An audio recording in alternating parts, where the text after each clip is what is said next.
So hey guys, this is again Sigma Institute of Excellence. I am Aman Prajapati. आज हम लोग आ गए फिर से एक नए वीडियो में और आज मैं आपको पढ़ाऊंगा चैप्टर नंबर 2 गुजराती का शरणाईना सूर।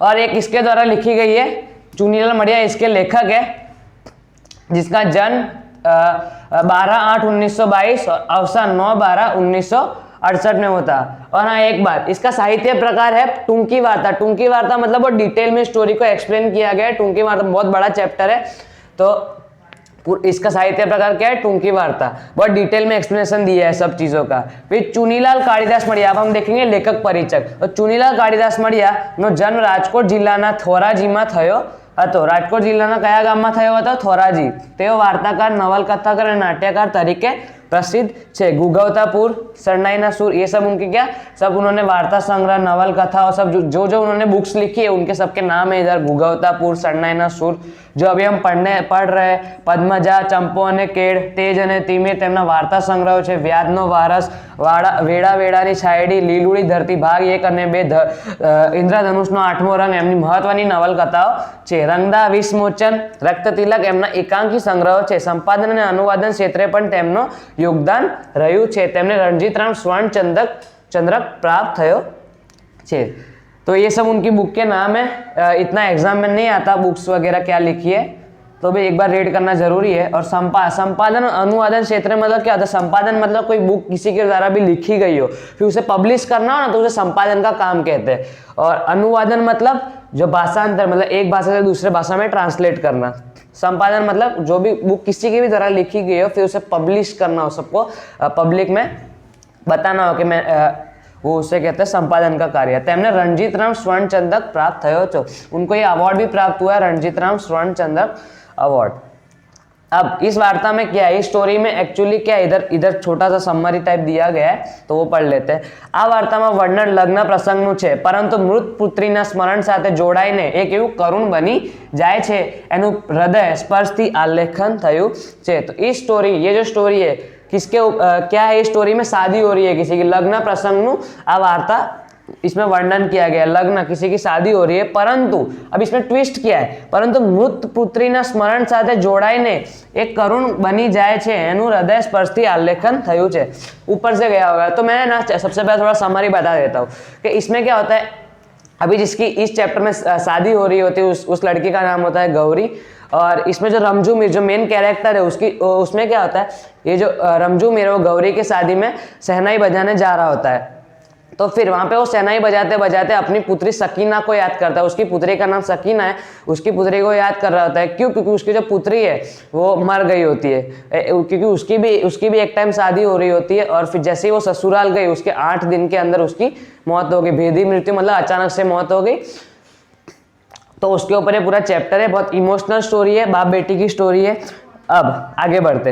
जानवाड़ा माने छे कि વધુ પૈસાના લોભમાં रमजू मीर शरणाई वगाड़ी रह्यो छे। तो जानवाड़े जितने भी शादी में लोग आए होते हैं, उनको क्या लगता है कि रमजू मीर जो पैसे लेने के लिए शहनाई बजा रहा होता है, लेकिन परंतु ये तो शरणाईना सूर द्वारा पितृ हृदयनी गमगमीनी एकलता अने वेदना प्रकट करी रह्यो हतो।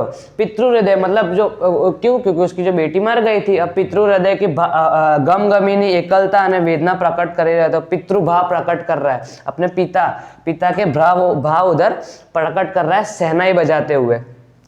अंते रमजूए दादમાં મળેલા બધા જ પૈસા ગૌરીને भेंट કરી આપી દે છે। ત્યારે વાર્તામાં મોટો વળાંક આવે છે। जहाँ सब लोगों को लग रहा था कि रमजू मीर क्या दाद लेने के लिए और शहनाई बजाते जा रहा है, आखिर में उसने क्या किया, जितने भी दाद में उसे पैसे मिले थे सब गौरी जिसकी शादी हो रही थी उसको भेंट कर दिए। कन्या विदाय गौरी छे, पण रमजू माटे पोतानी पुत्री सकीनानी बनी रहे छे। अब इस चैप्टर में क्या है, जो कन्या विदाई हो किसकी, गौरी की है, लेकिन जो रमजू मीर जो शहनाई बजाने वाला है उसको उसकी पुत्री सकीना की लग रही होती है। मृत पत्नीनी कबर पासे रमजू मीरनी शरणाई ए छेल्ली सुरावट हती, त्या अंत पामती करुण रसनी वार्ता बनी जाए छे। हाँ, उसकी पत्नी भी मर चुकी थी और जहाँ उसकी पत्नी को दफनाया गया था, कबर जहाँ यानी पत्नी की कबर थी, वही वहाँ पे वो भी वहाँ पे जाके मर गया। त्या अंत पामती वार्ता करुण रसनी वार्ता बनी जाती है। स्टार्टिंग में सबको बहुत अच्छा लगता है, क्योंकि स्टार्टिंग में सब शादी वाला सीन होता है, लेकिन लास्ट में ये स्टोरी इमोशनल बनती जाती है। तो सबसे पहले चैप्टर शुरू होने से पहले मैं आपको शब्दार्थ बता देता हूँ, तो आपको आसानी रहे।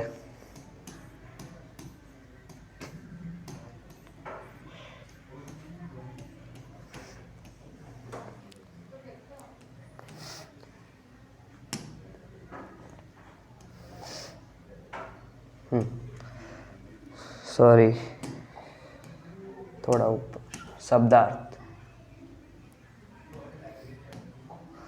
हाँ, तो गोत्रीज, गोत्रीज मतलब गोत्रा, ये भी किसी को समझ में ना, तो गोत्रीज मतलब क्या होता है, कुल देवी होता है, सबके अपने अपने कुल देवी होती है। फिर महाफाड़ू गाड़ू मतलब छाया वाड़ू मतलब छाया, जिसमें छाया होती है, वो गाड़ा मतलब बैलगाड़ी। फिर सोसरवू, एक छेड़े थी बीजा छेड़े સુધી पोलान वाड़ू एमाथी पसार थनारू आर पार, मतलब एक जगह से दूसरी जगह पे जाना, उसे कहते हैं सोसरवू। परितोष, खूब संतोष मतलब बहुत सेटिस्फेक्शन होना। फिर लीरा, फेंटा ऊपर ना छूटा छोगा, लीरा मतलब वो क्या पगड़ी पहनते हैं तो पगड़ी के पीछे एक पट्टा होता है, वो लीरा मतलब उसे कहते हैं। फिर शुष्क, नीरस, वो जो चैप्टर में समझ में आ जाएगा, मैं समझा दूंगा, टेंशन मत लो। रमाण, रमाण मतलब मगन, एकदम खुद में मगन रहना।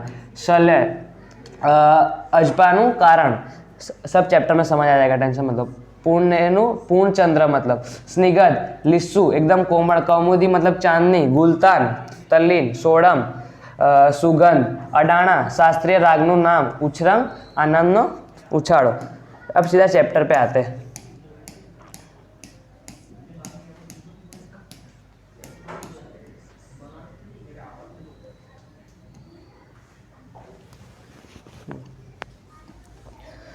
तो चैप्टर शुरू करते हैं। માંડવો વધાવાઈ ગયો, ગોત્રીજ પાસે પગે લાડુ પતી ગયું, ઘરને ટોડલે વર ઘોડિયા કંકુના થાપા પાડી લીધા, જાનને શીખ દેવાઈ ગઈ, ધર્મદા લાંગા લેત્રી ચૂકવાઈ ગયા, વેવાઈઓ એકબીજાને ભાલપૂર્વક ભેટી લીધા, રામણ દીવડો પેટવાઈ ગયો, વર કન્યા માફાળા ગાળામાં ગોઠવાઈ ગયા, સામેથી આવતી પણિયારી શુભ શકુન સાંપડી ગયા। तो માંડવો વધાવાઈ ગયો मतलब शादी संपन्न हुई। फिर गोत्रीज पासे मतलब गोत्रीज मतलब कुल देवी, उसके बाद मतलब उनकी भी पूजा हो गई, शादी के बाद पूजा करते हैं तो वो भी हो गया। फिर घर ने तोड़ लिए, वर गुड़ाया कंकुना थापा पाड़ी लीधा। फिर जान ने सीख देवाएगी, जान को बोला कि अब आप जा सकते हो। धर्मदा, धर्मदा मतलब कर्मचारी, जितने भी वहाँ पे काम करने वाले थे सबको पैसे दे, सबको अपना अपना पैसा दे दिया। वेवाइयो एक बीजा ने भाल पूर्वक भेटी लीधा, मतलब वेवाइयो जो समधी थे उन दोनों ने एक दूसरे को प्यार से गले लगा लिया। रावण दीवड़ो पेटवाई गयो, शादी के वक्त जो जिसकी शादी हो रही है मतलब लड़की की माँ जो दिया लेके चलती है उसे कहते हैं रावण दीवड़ो। वर कन्या ने माफाड़ा गाड़ा में गोठवाई गया, माफाड़ा मतलब छाया वाला जो गाड़ा होता है उसमें वो दोनों बैठ गए वर कन्या। फिर माफाड़ा मतलब छाया वाला जिसमें सूरज की रोशनी ना पड़े, छाया। फिर सामे थी आवती पणियारी शुभ शकुन सांपड़ी गया, सामने थी आवती, अब ये ना शकुन माना जाता है, अच्छा शकुन माना जाता है कि कोई सामने से कोई औरत पानी लेके आती होती है तो वो एकदम अच्छा शकुन माना जाता है, शकुन। अने गाड़ानु पैंडू सिंचाई गયું, इधर जो गाड़ा को पैंडू सिंचाई गયું मतलब अच्छा काम होना। फिर अने डोसा, रमजू मीरे शरणाईनो सूर छेड़્યો, ઢોલીએ ઢોલ पर दांडी पाड़ी, सुहागणोए गीत उपाड़ी અને गौरीनी जान उगली गई। रमजू मीर जो इस चैप्टर का मेन कैरेक्टर है वो क्या है, वो शरणाई बजाने वाला है, उसने भी अपनी शरणाई बजाना शुरू किया।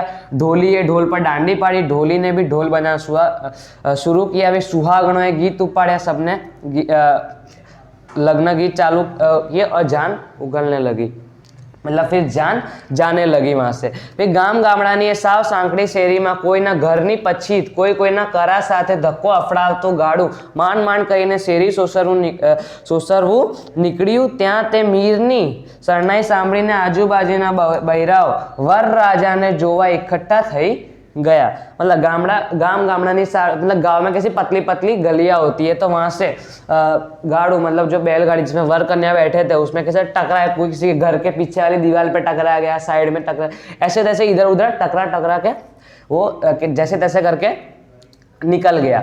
फिर મીરની શરણાઈ સાંભળે थे। अब जो मीर था रमजू में जो शहनाई बजा रहा था, सब उसकी शहनाई सुन के जितने भी बहरे मतलब जितने भी औरतें थी सब बाहर आए और वर राजा को देखने के लिए उतावले होने लगे। जोवा इकट्ठा થઈ ગયા, सब इकट्ठे हो गए किसको, वर राजा को देखने के। लाजना घूमटा मतलब લાજના લાંબા ઘૂમટામાંથી જોઈ શકાય એટલું ઝીણી નજરે જોઈને તેઓ કહેતા હતા, આ ભૂધર મેરાઈનો જમાઈ ગૌરીનો વર હાથમાં તલવાર લઈને કેવો બેઠો છે। लाजना घूमटा मतलब जो औरतें घूमटा लगाती है और उसमें से एकदम इतना क्लियर दिखता नहीं है, तो जैसा दिखे वैसा वो एक दूसरे को क्या बोलते हैं कि आप भूधर मरायनो जमाई मतलब जो वर है उसको बोलती है, उनको बोलती है कि आ भूधर मेराईनो जमाई गौरीनो वर, गौरी का वर हाथ में तलवार लईने केवो बैठो छे।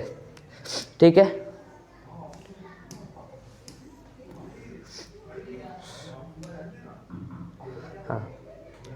નાકા ઉપર નિયમ મુજબ મેઘો ઢોલી દાદ લેવા આડો ફરી ફરીને ઊભો હતો। રમજુએ પણ શ્વાસ ઘૂંટીને શરણાઈ દબાવી। નાકા ઉપર मतलब जो ढोल बजा रहा था वो भी पैसे लेने के लिए खड़ा था और रमजू ने भी अपनी शरणाई फिर बजाना बंद कर दिया। फिर कन्या और वर पक्ष की जो स्त्रियाँ थी वो एक दूसरे के सामने गीत गाने लगी। फिर कन्या पक्ष की स्त्रियों गीत उपाड़्यो, आ दस पीपड़ो आदस दादाना खेतर। फिर वर पक्षनी जानेडीओ सामू गीत मांड्यू, खोलो गौरीबाई घूंघटो जो सासरियाना रूप, एक राणो ने बीजो राज्यो त्रीजो दलीनो दीवान। खोलो गौरीबाई घूंघटो मतलब जो गौरी के सासरे वाले वो क्या बोलते हैं कि गौरीबाई घूंघटा खोलो जो सासरियाना रूप, अब अपने ससरिया को मतलब जितने भी सबको देखो। एक राणो मतलब सरने में, बीजो राज्यो और त्रीजो दलीनो दीवान। राज्यो मतलब राजा और त्रीजो दलीनो दीवान मतलब वजीर टाइप। ठीक है, वजीर ही कहते हैं उसे। अब गीतोना सुर वधारे वेदक हता के शरणाईना એ નક્કી કરવું શ્રોતાઓ માટે મુશ્કેલ બની રહ્યું હતું। મીરે શરણાઈની એવી તો રમઝટ જમાવી હતી કે વરના બાપ પણ એને રસાસ્વાદ દાદ આપવાનું વિસરી ગયા। तो गीतों सुर વધારે वेदा मतलब जो औरतें गीत गा रही थी और जो रमजू में शरणाई बजा रहा था, दोनों में से डिसाइड करना बहुत मुश्किल था कि किसका सुर, किसकी आवाज़ सबसे ज़्यादा है। श्रोताओं માટે मतलब जो सुन रहे उनके लिए बहुत मुश्किल हो रहा था। मीरे शरणाई एवी तो रमझट जमावी હતી કે વરના બાપ પણ એના રસાસ્વાદ દાદ આપવાનું વિસરી ગયા। मतलब जो वरना बाप, इधर वर के बाप का नाम है तरसी वेवाई, तो तरसी उनका नाम है। तो उन्होंने भी क्या रमजू को दाद दिया। फिर परिणामे गीतों और ढोल शरणाईनो सारी वार सुधी तासीरो ज मूली रह्यो। आखरे ज्यारे वरना बापनो हाथ कोथड़ी में गयो ने रमजूना हाथ में पावड़ी पड़ी त्यारे ज एणे पीठ फेरवीने जान आगळ चाली। तो आखिर जયારે वरना बाप मतलब जो वरना बाप उस कोथड़ी में हाथ डाला, पावली मतलब 25 पैसा, पावली मतलब 25 पैसा काढ़ी रमजूना हाथ में दिया, तब जाके जान आगे बढ़ी। फिर रमजूनी शरणाईए आखी बजार ने जगाड़ी दीधी हती। कामड़ा वेपारीओ 1000 काम पड़ता मेलीने उगलती जान ने अवलोकवा दुकाने उंभरे आवी उभा। रमजूनी शरणाई आखी बाजार ने जगाड़ी दीदी थी। मतलब रमजू ऐसी शहनाई बजा रहा था कि सब बाजार वाले उसको देखने, उसकी शहनाई को सुनने आ गए। कामड़ा व्यापारियों 1000 काम पड़ता मेली ने उगलती जान ने अवलोकवा दुकाने उम्भरे, मतलब जितने भी वहाँ पे दुकानदार सब व्यापारी थे सब वो लोग भी जान को देखने के लिए आ गए और रमजू मीर की शरणाई के आनंद लेने लगे। अवलोका मतलब देखने आ गए जितने भी दुकान वाले थे व्यापारी। आखू सरगस अत्यारे जाज्वल्यमान रंगों वडे सोहातु हतु। आखू सरगस मतलब जितने भी यहाँ पे लोग थे एकदम प्रकाशित मतलब सब रंगीन सब लग रहा था। मोखरे रमजूना माथा पर जाज्वल्यमान मतलब क्या होता है प्रकाशित रंगों वडे सोहातु हतु, मतलब एकदम ऐसा कह सकते बहुत अच्छा लग रहा था सबको देख के। मोखरे रमजूना माथा पर लाल मद्रासी फेंटाना लीरा उड़ता था। मोखरे रमजूना माथा पर मतलब मद्रासी पगड़ी होती है, उसमें क्या पीछे कपड़ा लटका हुआ होता है, तो वो उधर वो उड़ रहा था। वो जो पीछे वाला कपड़ा था ना वो भी ऐसे हवा में लहर रहा था। मेघा डोली लीलू रंग माथा बांधनु बांधेलू हतु। लीला रंग का कपड़ा जो मेघा डोली उसका नाम है मेघा, तो उसने भी ऐसे कपड़ा बांधा हुआ था माथे पर। जानैया वेवाईया वाला तरफ थी कंकुना थापा मारवामां आवेला, त्याथी आखो समूह लाल भड़क लागतो हतो। जान जितने भी जान आई थी और जान वाले मतलब लड़के वालों ने लड़के वालों की तरफ से जितने भी आए थे कंकु ना थापा मारवामा आवे, वो शादी में होता है ना, कंकु के थापे मारते टी शर्ट पे वगैरह शर्ट पे, तो उसकी वजह से पूरा जितने भी वहाँ पे लोग थे सब मतलब लाल लाल लग रहा था सब ऐसा। हीर भरतना झूल ने सींगड़ीओ वड़े शणगारेला बळद तो साव जुदा ज तरी आवता हता। हीर भरतना झूल ने सींगड़ीओ, बड़द मतलब जो बड़द के सींग है उसमें हीर भरत का काम किया गया था। हीर भरत का काम मतलब उस पर डिजाइन किया गया था, किसी कपड़ों जो डोरे होते हैं ना, डोरे वगैरह उससे सब डिजाइन किया हुआ था। उसके जो सींग, बड़द के सींग, तो वो तो एकदम अलग ही लग रहे थे इस जितने भी वहाँ पे लोग थे उसमें, उनके बीच में। गाड़ा में बैठेला वर राजानो जरियन जामो एमना हाथमानी तलवारનું રંગીન મિયાન તેમજ કન્યાનું પચરંગી પટોળી એક વિશિષ્ટ રંગ સૃષ્ટિ રચી રહ્યો હતો।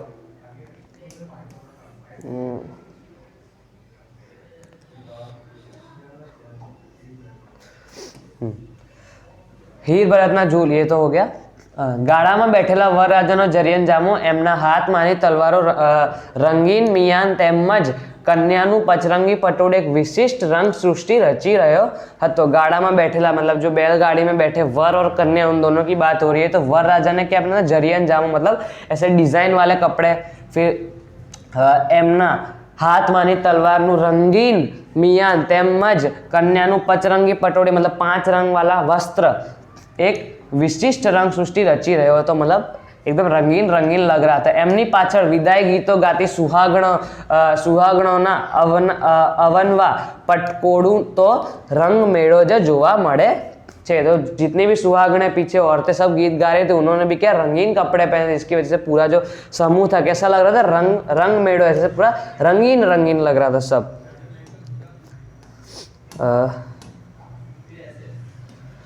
आड़े दिवसे उड़ उड़ लागती बजार में रमजू मीरनी एवी नवी ज दुनिया रची काढ़ी हती। आड़े दिवस मतलब कोई भी दिन अगर कोई भी इंसान रमजू की शरणाई अगर सुन लेता है तो एक अलग ही दुनिया में पहुंच जाता है, मतलब मजा ही आ जाता है। एनी सुरनी मोहिनी एवी हती के सांभळनार ने मस्त बनावी मूके। उसका जो सुर इतना खतरनाक था कि कोई भी अगर सुन ले तो एकदम मजा आ जाता था। एनी असर कान वाटे सीधी हृदय पर चोट मारे ने परितोष न नशो सीधो मगज में पहुंचे। एनी असर जैसे कोई सुनता है तो सीधा दिल पे छू जाती है बात, ऐसा होता है दिल पे, बहुत खतरनाक।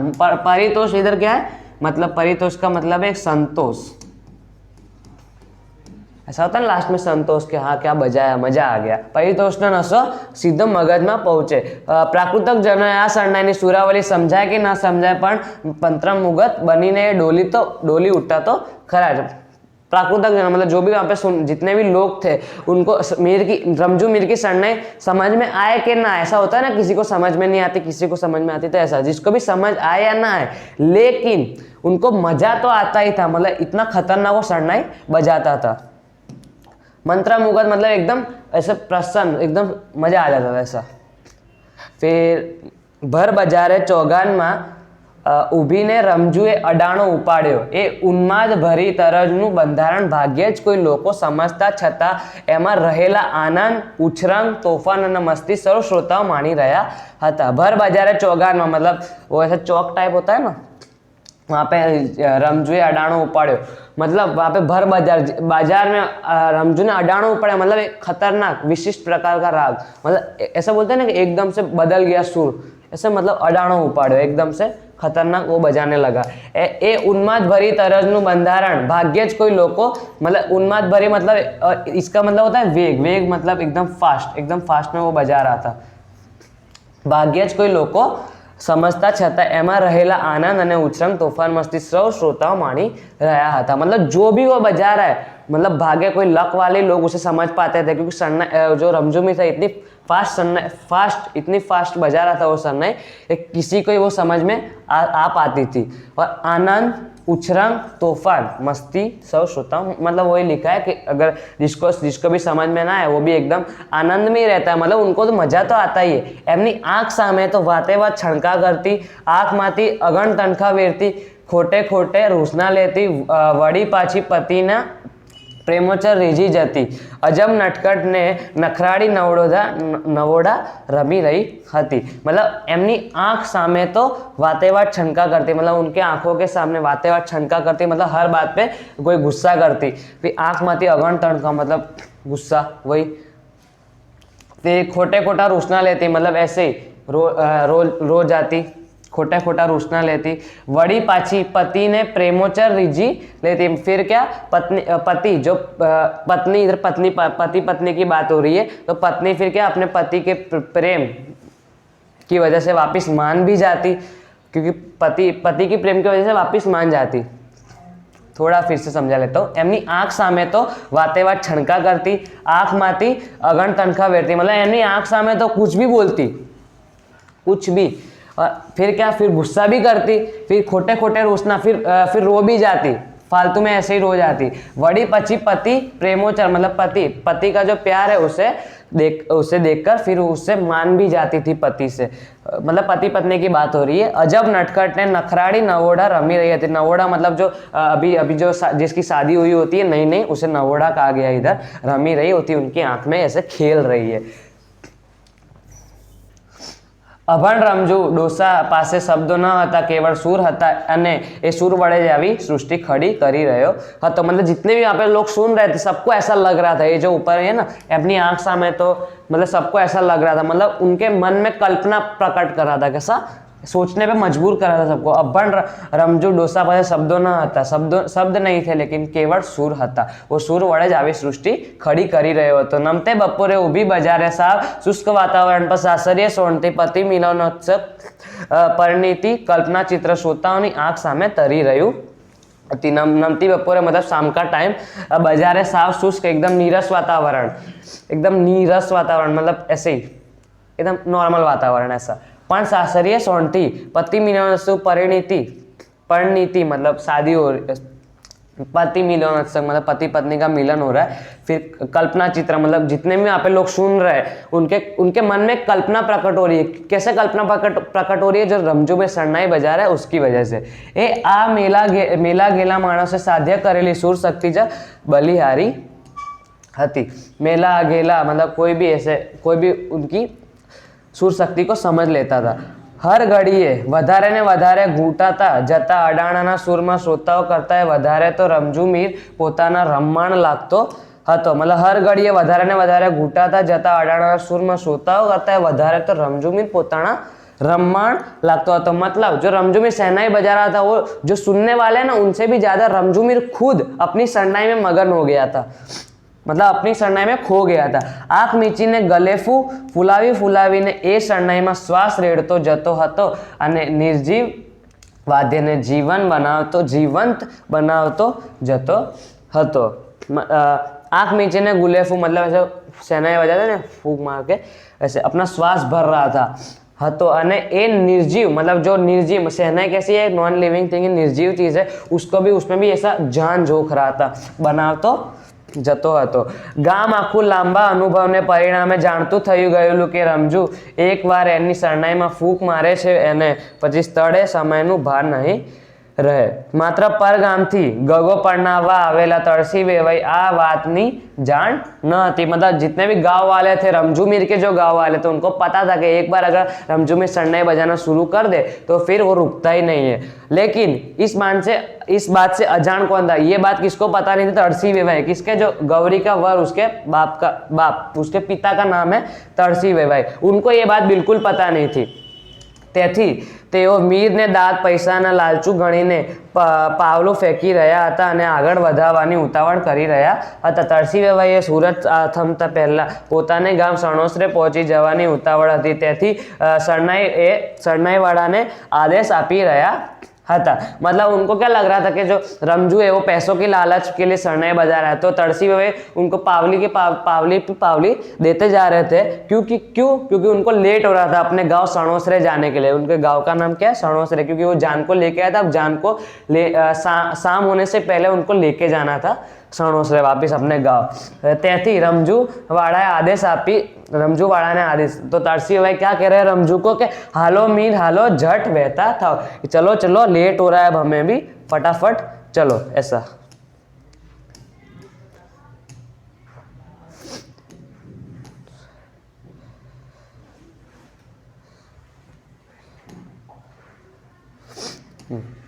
પણ અડાણાના સૂરમાં ગાળા ડૂબ સેલારા લેતા રમજૂને આવા આદેશ સાંભળવાની નવરાશ જ ક્યાં હતી.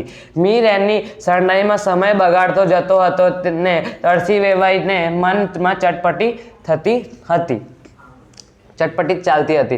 પણ અડાણાના સૂરમાં ગાળા ડૂબ સેલારા લેતો रमजू मीर ने आवा आदेश सांभळवानी नवराश ज क्या थी. मतलब जो रमजू मीर जो खुद की सरनाई में मगन था उसको तरसी वेवाई ने क्या बोला उसे कुछ सुनाई नहीं दिया क्योंकि वो अपनी सरनाई में मगन था. मीर एनी सरनाईना समय बगाड़तो जतो हतो ते और तरसी वेवाઈને મનમાં ચટપટી લાગતી હતી કે આ ગતિએ રૂપિયે ગજને હિસાબે આગળ ચાલશું તો સણોસરે પોગતા સાંજ પડી જશે ને અંધારે સામૈયા કરવામાં હોરાજીની કિશન लाइट मंगावी पड़से. तो अगर ऐसी गति से अगर रमजू मीर अपनी सरनाई बजाते रहा तो फिर उनको क्या हो जाएगा, सणोसरे उनके जो गांव जान को ले जाने में वापस अपने गांव लेट हो जाता.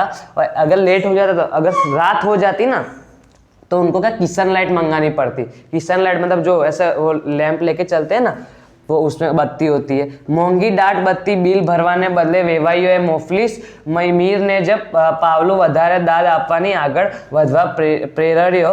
પણ શરણાઈના સૂરમાં ડાબેથી જમણેથી ઢોલી રહેલો રમજૂને દાદ પેટે ફેંકાતા પૈસા ગણવાની જ ક્યાં નવરાશ હતી.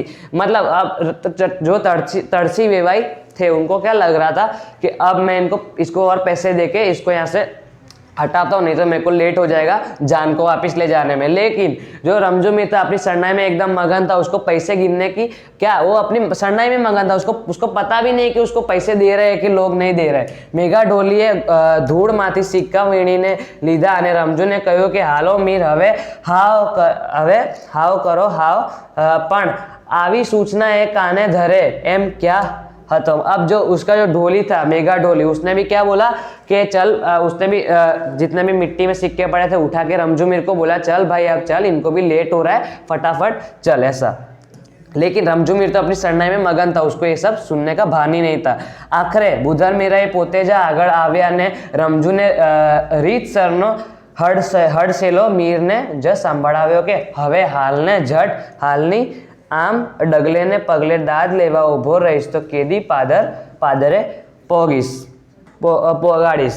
मतलब आखिर बुधर में जो गौरी के पिता है वो खुद आए और रमजू मीर को बोला कि चल भाई चल, अब इनको भी लेट हो रहा है फटाफट चल, ऐसे दाद लेने खड़ा रहेगा तो कब हम गांव के छेड़े पहुंचेंगे. मीराईना हड़सेला साथे उग्र आवाजे ઉશ્કેરાયેલા વેણ અને કાને પડ્યા ત્યારે જ મીરને ભાન થયું કે અત્યારે ઊભી બજારે બાંધીને ઊભો છું ને મારે તો હજી જાનને ઝાંપા સુધી દોરી જવાની છે. तो जो मेराए थे, जो बुधर मेराए थे, उन्होंने आके खुद बोला कि चल भाई चल, मतलब एकदम जोर से बोला, धक्का मार के बोला कि चल अब फटाफट. तब जाके उसको भान आया कि हाँ, और उसको तो ये भी नहीं पता था कि वो ऊभी बाजार में खड़ा है. उसको जब भान आया तब उसे पता चला कि वो ऊभी बाजार में खड़ा है. और फिर उसको लगा कि उसको तब पता चला कि अभी तो मेरे को जान को और आगे लेके जाना है.